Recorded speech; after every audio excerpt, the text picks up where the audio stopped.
cleanup time here at LaVell Edwards Stadium, and that was actually an accurate depiction of most of the game tonight.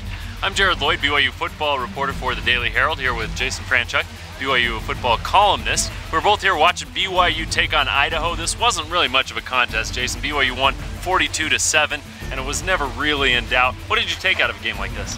You know, the interesting thing is there's two things to worry about right now. One is Reilly Nelson's health, as far as him injuring that rib and a lung, and you'll talk more about that. But also, Jake Heaps came in and played pretty well. It was a 7-0 game when he had to come in. When Reilly Nelson was injured, it looked like he took a hit as he went for a touchdown pass to Cody Hoffman.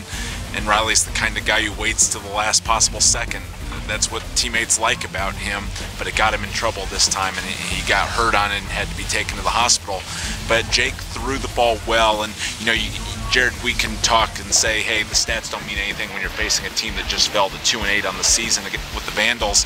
But what Jake did, I thought, real well was I thought his footwork looked better and his confidence looked better. And if you compare that to the Idaho State game a few weeks ago when he had a fumble, he collided with the running back with the ball, he had an interception on the first drive, he looked more composed, more in charge, and that's a good sign. Now, the other concern I would talk about in my column for tomorrow is where do they go from here? This is Reilly's team still, we know that, but if Jake has to play, where does this team go? I think this could spread into 2012 right now. You know, Reilly only played 2 series in this game, and he did throw a touchdown pass, got the ball to Hoffman, got the scoring started, but then Jake came in, 5 of 6 drives, they scored touchdowns. And that's production right there. That's what you want out of your offense. And again, the opposition wasn't, you know, top notch. This wasn't the best team that BYU is going to face.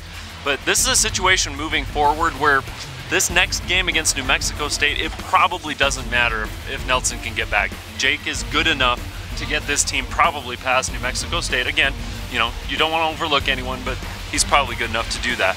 But the question of where Nelson will be for the Hawaii game after the bye week and then for the bowl game at the end of the season, there's still a lot of question marks regarding that.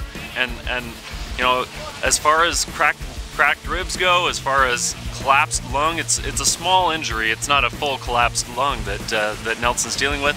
As far as these go, it's just uncertain at the moment what's going to end up happening with this team. I think if you're a fan here tonight on a really cold night, you got to admire all these fans that came out for this type of game and this type of chilly night. But you watch Cody Hoffman at receiver, Kyle Van Noy at linebacker, Mike Elisa. I didn't even tell you this off camera, but Mike Elisa saw when I sang about him. So I'm going to sing, Mike Elisa, you had 99 yards tonight. One shy of 100, but awfully good. But you watch them, it's like watching good players in batting practice.